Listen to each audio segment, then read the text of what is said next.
好，我哋終於完成咗我哋肌肉嘅一個草圖嘅創建啦。咁我哋同意啊，同意咗之後咧，同之前一樣啦，我哋開始建立真正嘅連結啦。咁啊，呢個草圖咧就放喺呢度。咁啊，我哋拉伸啦，拉伸出嚟啊。我哋揀呢個草圖啊，然後拉伸啊，拉伸出嚟咧，第一個連結咧係呢個連結啦。咁我呢個都屬於呢個連結啦。冇忘記呢一塊都屬於呢個連結嘅。呢個連結。咁我哋呢個十太誇張啦，我哋大概2.8mm 嘅板啦。2.8mm 板啊，我哋同意啊。咁我呢個就係第一個連結啦。同之前唔一樣嘅地方咧，就係呢兩個點咧係錯開咗，比較特別啲。好，咁我哋睇一睇繼續攞呢個出嚟然後咧再拉伸第二個零件咧就係呢個零件呢個都屬於呢個零件嘅咁呢一塊都屬於呢個零件嘅呢個係床板嚟嘅咁我哋同意啦咁係呢個零件當然啦，呢個零件咧我哋唔可以係合併嘅，係獨立出嚟嘅所以呢個係獨立出嚟一個零件嚟嘅。咁呢個係我哋係床背板零一床背板咁呢個係零二床板。咁我都解釋咗啦，咁我哋一定要改名啦，咁你先知道呢個零件係啲乜嘢同埋喺個實體上面咧，先會有清楚佢個名係啲乜。咁唔改名嘅話，你知道就造成一啲混亂啦。好啦，我哋繼續啦，呢一個我哋再拉伸，拉伸今次咧係呢一忽啦，呢一忽啦。好呢一忽都係屬於佢嘅喎，呢一忽都係屬於佢嘅喎。呢個係個即係呢個床腿啦，都係個相對於一個支架嘅一個形式啦。咁我哋冇合併咁我哋同意佢先OK，呢個係好最後一個零件呢個係床腿零三床腿。好連四咧係連杆我哋攞出嚟攞下連四咧係連杆呢個連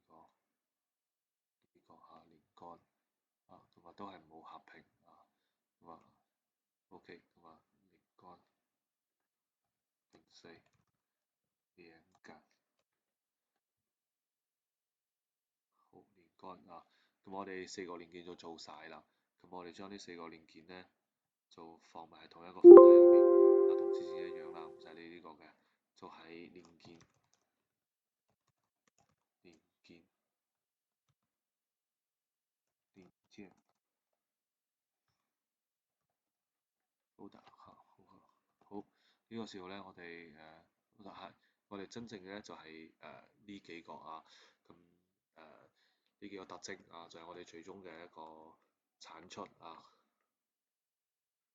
好，同之前一樣啦。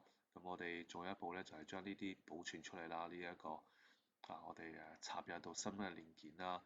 咁床背板啦我哋冇問題嘅嗰個位置睇下，位置睇下有冇問題咁係連件嘅，冇問題。即係呢度呢個係第一個，咁我哋放咗去隱形床二呢一個位置嘅咁冇問題嘅。咁我哋隱形床骨架佢內置隱形床骨架，我哋可以前面呢段可以唔要直接係床背板OK 嘅我哋可以刪咗佢已經保存落嚟啦。唔係刪呢個我哋保存下先刪呢個。以下配置更改佢話要刪咗全部，我哋先唔好刪咗佢先我哋喺呢一邊呢個係上一次上堂嘅，因為佢已經冇咗呢個，呢個可以刪呢個可以唔保存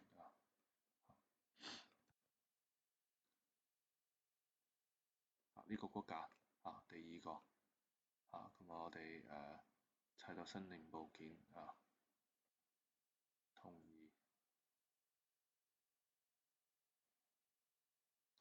依然都係一樣啊，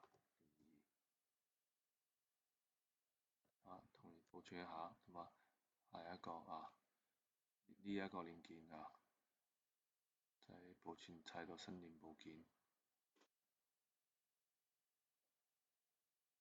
係同樣要係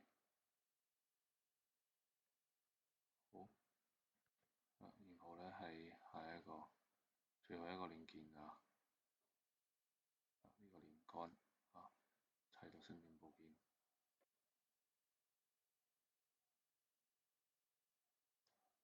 係呢一個。好啦，我哋咧就4個連結咧都保存完咗啦。好啦，我哋呢一堂會到呢一度啊。